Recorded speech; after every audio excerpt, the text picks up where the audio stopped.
I'm Ronnie. All the good names are taken. Podcast with Boz, 31 days, day 4, Boz. Today we start what's going to be known the rest of the month as Zombie Wednesday. And today, after you vetoed 4 or 5 of my movies, we're talking Cooties, I believe from 2014-ish. What is this? 2014. Look at that guess right off the bat, and I'm staring at my phone.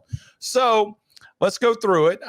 The original plan was for me and Boz to watch 28 Days Later to start the month, Zombie Wednesday. It didn't work out. Couldn't find it anywhere. Movie's nowhere. Didn't want to pay any money. So then I sent Boz a couple of other ones. I sent him Redneck Zombies, and he said no. What was the other one I sent you, Boz? The other one was some wrestling zombie thing, and I was like, "What is this?" I skipped, I kept with my phone. I was dragging my finger across just to see different parts, and I was like, "This looks like the worst movie ever." I didn't even see. I kept scrolling. It didn't even look like zombies got involved until like halfway through it. Wrestlers versus Zombies. That movie looked amazing, and then he didn't want to do Redneck Zombies. That's when I got the text back. Is this a bit? No, it's not a bit. I thought that was like, is he trying to find the worst zombie movie possible? There's only so many out there for free. So we settled on Cooties and got a lot of problems with this movie. Boz, Right. I think this is a movie that had all the potential in the world. And I'm sure there's a lot of fans out there that love this movie because the first time I saw the preview for this movie, I was like, holy crap, that is super innovative. Teachers at a school, a virus affecting the kids, calling it Cooties, like we all did when we were back in school, which we had a real nasty ass chick that rode the bus with us when we was in elementary school, and people would take turns touching her, and then they would go, oh, then they would go, hey, you got germs, edit. And wow, we just dropped a name in there. yeah, I'm gonna edit it out. They would constantly touch people and say, hey, you got germs. And then one day, I believe it was Tandy that touched somebody and said, hey, you got germs, edit. And it was her brother, and he tried to beat his ass. So, no. We know where she is now. She's probably smoke now. No, I see her all the time. The opposite, still Okay. as ugly as ever. God, So, please, yes, we need to edit that name out. The 5 times we've said it already. yeah, we'll definitely handle that in post. We got people that work for us now that handle that edit. A very original idea where kids get infected and the teachers are trapped inside the school needing to escape. But inside of this original idea is a lot of wackiness that I don't think is needed, because here's what I think they went with, Boz, and I'll let you talk about your first thoughts on the movie. I think they wanted to blend. I think they wanted to do Shaun of the Dead, but they wanted to make it a little wackier than Shaun of the Dead. Shaun of the Dead's got some actual drama in it. And in no time in this movie do they actually try to give you drama. It's just straight goofy, gore, more goofy. I don't think they got the right balance of the type of goofy you need in this movie. You either got to commit all the way to just silly or you've got to put a little bit of drama in there. And a very original idea, but fell flat for me. So go ahead. What did you think about Cooties? I thought, just like you, the idea was great.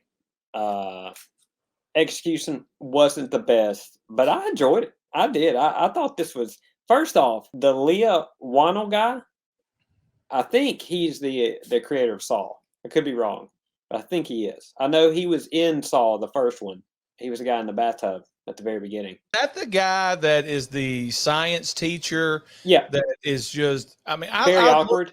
I looked for a second to see if he was like the director of this movie or whatever, because his character had a ton of potential to be the funniest one in the movie, because you're like, he's sort of like Steve Carell from Anchorman, where he's just at any time he'll say something stupid.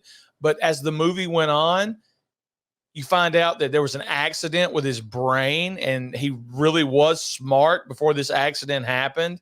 And now he just says whatever comes to his mind. I mean, he's dissecting down brains in it. It didn't make sense because you got a goof character that later on you find out is actually really smart. So go ahead. I'm sorry. He was my favorite character in the whole thing. I thought he was great. He's very awkward, but I guess it is because of that incident that happened. He's very awkward, socially awkward. He doesn't know how to start conversations. He just walks up to people and stares at them, and then starts a conversation, and then doesn't know how to end it. Basically like I am. And but I thought he was very funny. He said some wild things. And when he first appeared, I thought he was the actor that plays the Flash. I Grant thought Gustin? no, that is not not the TV Flash. No, the new Flash. Oh, the rapist. Just his face. Do you not see it at all? I can't remember what he looked like. I thought he did. Anyway, I was like, is that the Flash guy? But no, and then I found out, I didn't realize, no, it's the guy that he's in the Saw movies. And he directs all kinds I think he directed The Conjuring too, maybe? Anyway. Did he direct this? I don't think he did, because I did look. I was like, he surely had to direct this. He did. He was a writer. It says he was a writer in this. Yeah, he was a writer. The guy that played the principal was a writer. So, and that makes sense. That makes sense later on when I start talking about something that the principal was one of the writer, assistant principal was one of the writer. I thought the comedy. You're right. There's a weird balance of like it was trying to be. It was. I think first it was trying to be a comedy for sure, and then there was parts that had some like drama to it, but that didn't hit quite as well. I thought the action stuff was pretty funny. I mean, when you're punching kids and shooting at kids and stuff like that, it's just different, right? So we don't see that a lot. The zombies, we've talked about this. I thought I guess they're not zombies. I don't know what you call them. Whatever these creature things are, they looked really good. I thought they looked pretty good. And you just don't, like I said, it was just fun seeing them, especially toward the end when they basically all kind of get suited up and get stuff in the gym to attack these guys. I mean, Rainn Wilson with a thing that shoots like, I think it's tennis balls or maybe baseballs. Yeah. It was hilarious. They're just walking down the hallway and they're just, when they're popping out, it's almost like a video game, just shooting whatever they see. Anyway, I thought the action stuff was really good. The movie opens up with like a chicken getting its neck broken, bringing its neck, and you see that something's wrong with the chicken. And it's the beginning of this movie, boss. You're not going to know what I'm talking about when I say this, but I want you to do me a favor. Go watch the opening of the movie Slaughterhouse, which is like a horror movie from the mid 80s it was a Texas Chainsaw Massacre ripoff, pretty much, where there's this big fat guy named Buddy Bacon that lives in a pig farm, and he's killing people with a meat cleaver. The beginning of the movie is actual footage of pigs being slaughtered in a slaughterhouse and pigs being shown in the pig pens. And the beginning of this movie reminded me of that, because you're seeing the chickens rounded up and taken through the food processing plants where they're killed and turned into chicken nuggets. And you see the infected chicken nuggets, and they let you know right away that this is what's going to cause this zombie outbreak in these kids. And then it leads you right to the cafeteria where a child bites into it and like green stuff comes out. Oh, it's so gross. Yeah. So that's immediately disgusting, but in a good way.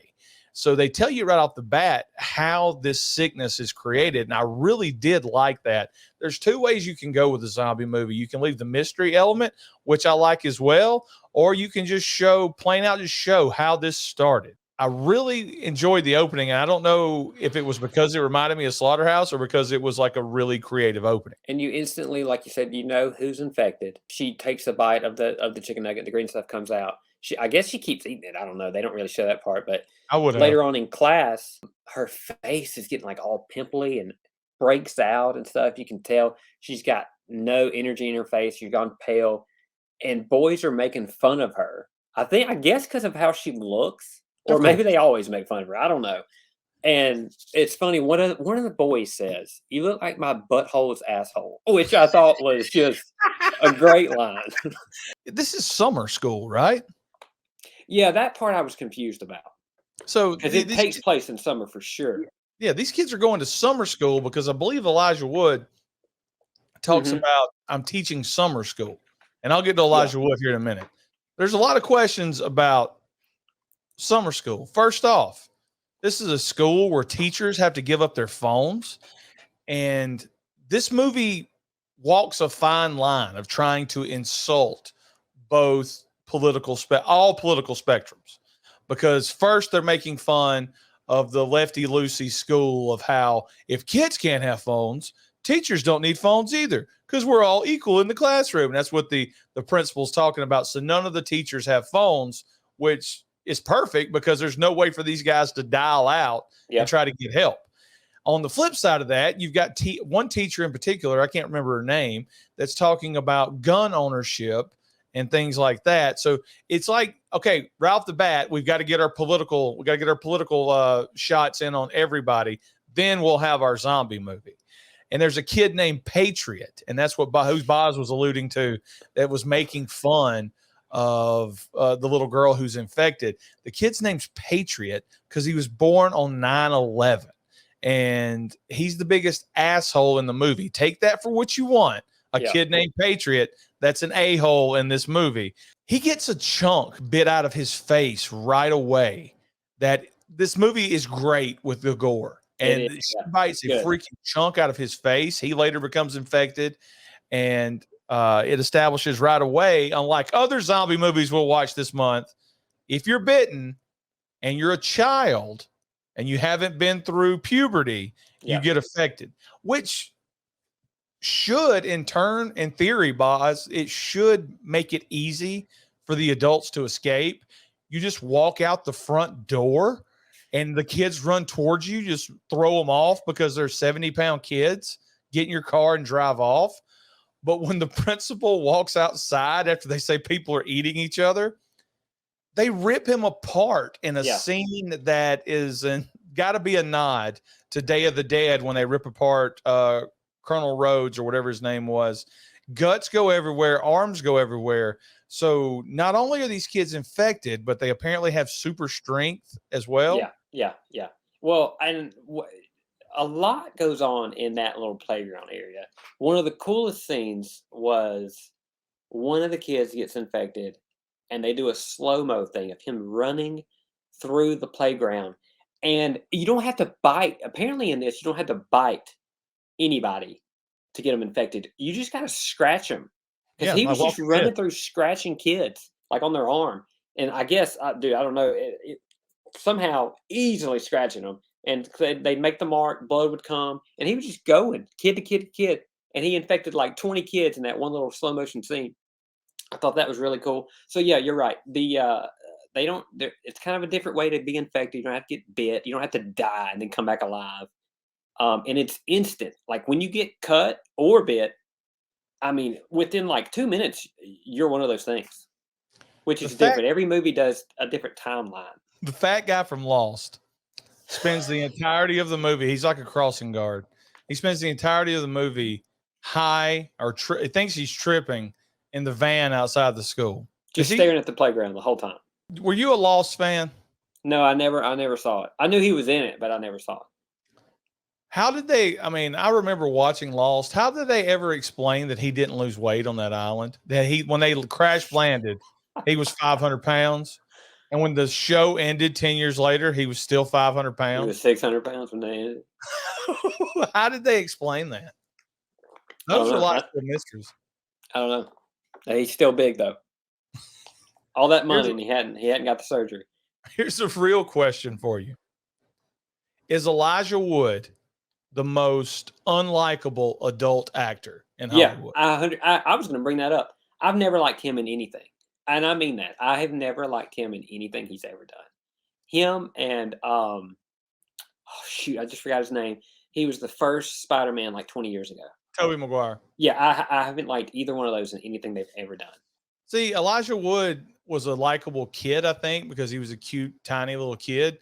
But the minute he became like a tiny adult, I mean, Lord of the Rings, there's nothing likable about him. This is just my opinion, by the way. No, yeah. And it's like they tried to make him cool or a little bit edgy in that show where, you know, his dog is a guy in a suit, whatever that shit was on FX. He can't pull it off. He can't pull off the Michael Cera. which is what he's trying to do in this movie. He's living at home. First off, this movie had to have been financed by NBC because every bit player from The Office and 30 Rock and all of those guys, including the gay guy from 30 Rock, who comes out as gay in this movie at a random time for whatever reason. What was I saying? Oh, yeah. He's just not very likable. He lives with his mom. He's a writer. He supposedly went off to New York, but they don't tell you how long, even though he's been out of school like 10 years. He can't be a romantic lead. No. He can't be a comedic lead. He can't do comedy. He can't do comedy. He can't do drama. action. He tries to do action. He can't. What the hell is he there for? Like, there's no saving grace even in this movie for him when he's like, I'm the only one skinny enough to go up into the air ducts. But then eventually they send the girl too. There's never a moment in this movie where like he's like, okay, I'm a real man now. When this movie ends, he's still just a pea that lives with his mother that happened to get in Rainn Wilson's car and escape. I think it simply comes down, I don't think he's a good actor. Like, and he's been in some crazy good roles, big roles. And he wasn't even good in The Faculty. I thought he was the weakest of the characters in The Faculty. In the movie with the meteor comes and tries to blow up half the earth, he gets away. He survives in that. I was kind of hoping that it didn't work out for him, but he did. Gets on the dirt bike, him and the chick. It looked like a young Helen Hunt, and they drive up the hill. Why not drive the car up the hill? Edit. I don't know. Deep Impact. Deep Impact, yeah. Came out the same month or the same summer as the other Armageddon. Yeah. Yeah, I went and saw both those in the theater, by the way. I did too. And for years, people talked about how a quality movie Deep Impact was over the action, just no story Armageddon. Yeah. And here we are 15, 16, 17 years later, maybe 20 years later. I don't know. I guess we are definitely 20 years later because it was like 98. I think that was like 99, wasn't it? 2000? Dude, it was like 98 maybe. Armageddon is the superior movie because there's no doubt. Deep Impact, even though it's got the better actors, that's a freaking mess. All of it. You got Taylor Leone. Yeah, it's much more of the serious. Like they took it way serious. Like they really did. They had people drawing to see who was going to go on the helicopter, and like that guy got mad because he got the short end of the straw. Literally, there's a side story where Taylor Leone's mom kills herself because her husband left her and is getting remarried. And then he at the end he sits on the bench just waiting for the wave to hit him. Yeah, with her. Both of them. Yeah, on the beach. I mean, they were on the beach. Yeah. I mean, Armageddon's a better movie. Oh, hands down. Boom. There we go. No doubt. Blockbuster. That's one of the best. People are going to hate on it. That's one of the best blockbuster popcorn movies there's ever been. Yes, Armageddon's great. You get the Jerry Bruckheimer action. You get the Bruce Willis one-liners. You get the stuff that don't make sense. You get I mean, it's a great movie. You get the great music. Yeah. Yes. I wanted Ben Affleck to save me. Best line in this movie: "Follow me. I know CrossFit." As the one guy. There really are. I mean, this is not a great movie by any means, but there are some great one-liners. As a matter of fact, there's a lot of things people say, like kind of in the background as one-liners, like under their breath, that if you just catch it, you're like, that was very funny, but they kind of don't even focus on it. There's a lot of sarcasm and one-liners in this movie. Okay, overall, great one-liners, great gore. I felt, as we're wrapping this up, and you let me know if there's anything else you want to talk about, I felt like the ending went off the rails a little bit. I got this as a note. I want to bring it up. Yeah, go ahead. It feels like they had one plan for the movie, which is for Rainn Wilson to sacrifice himself to help, that's his save the cat moment where he saves everybody and allows them to get to the truck he can't pronounce so they can escape.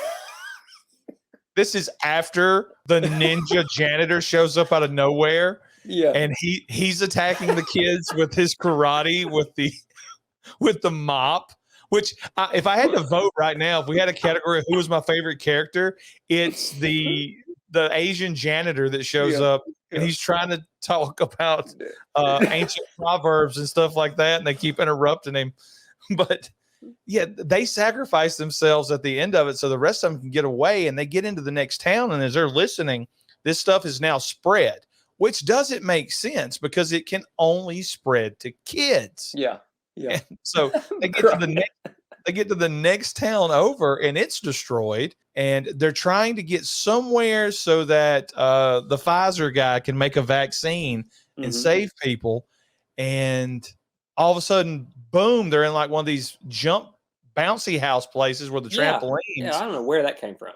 And there's kids everywhere. So it's almost like they were supposed to get away, movie ended. And they's like, no, it didn't test well with audiences. We got to have Rainn Wilson and the ninja janitor show back up at the end of it and save them. That's exactly what happens. They come rolling in a van that the fat guy was driving, and they all pile into the van and get the hell out of there for the open ending. The ending, it's a note here, but first off, Rainn Wilson not being, but I don't even think I can say it, not being able to say rear wheel drive. It's stupid, but I laughed every time. And when you just brought it, because I've forgotten about it, when you just brought it up, it cracked me up. It's so stupid. Anyway, one of the notes I had is I don't think zombie movies in general, most of the time, they don't know how to end them. I think zombie movies have some of the worst endings in horror movies or just movies in general of anything.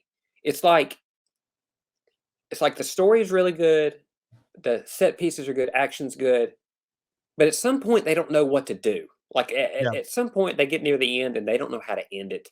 And also, is there any other genre of movies where the bad guys win more often than in zombie movies? It feels like most of the time it ends with the main characters realizing they can't do anything. Yeah, zombies are everywhere. They're just going to go to another city. They're going to be full everywhere there, and they can't do anything about it. So it just that's the way most of these movies end. They're driving to another city where they don't even realize it's happening. They think they're getting out, but it's just going to be there too. So I don't know what point I'm making. The point is, I don't think they know how to end most of these zombie movies. This ending was terrible. I'll tell them that right. No, and this one particularly bad. Yeah. Yeah. I've said it in 1,000 reviews we've done. I've told Blake till he's tired of hearing it. In zombie movies, and I've mentioned this to you, I enjoy when they turn on the radio and you get to hear the panic on the radio of trying to tell people what to do, or the TV channels like in the Romero movies telling people to go here, go there. And this one, that's even lame. When Fatty in the van is like listening to it, that's not even good. So this whole movie was all over the place. A few good one-liners, good gore, a great idea, just not executed, in my opinion, the way it could have been. And I know I know there's probably a ton of fans out there that love this movie, and I'm sorry, but I mean, it's still a fun watch. If it's a fun movie, yeah. It's not like the worst movie ever made. I'd watch this movie once a year, twice a year. I mean, it's got some good parts. So that's it. That's Cooties from 2014. Boz, you want to rate first? Or you want me to go? You can go ahead. 5.4 for Cooties. Okay. I'm going to give it a 6.8, and I would have said like a 7.5 if they somehow ended it better. The last 10 minutes just really goes off the end there. So I'm almost dropping it a full point. I'll do 6.8. All right, day 4 is in the books. Hit us down below in the comments. What's your rating for Cooties? What do you agree with us about? What don't you? What do we leave out? Email atgnntpodcast@gmail.com. Patreon, YouTube memberships if you want to. You don't have to. 4 days in. 4 days in. This is the first of what, Boz? 4 Zombie Wednesdays we'll have in October. Yep. So stay tuned. We miss Blake. See you guys tomorrow. Peace.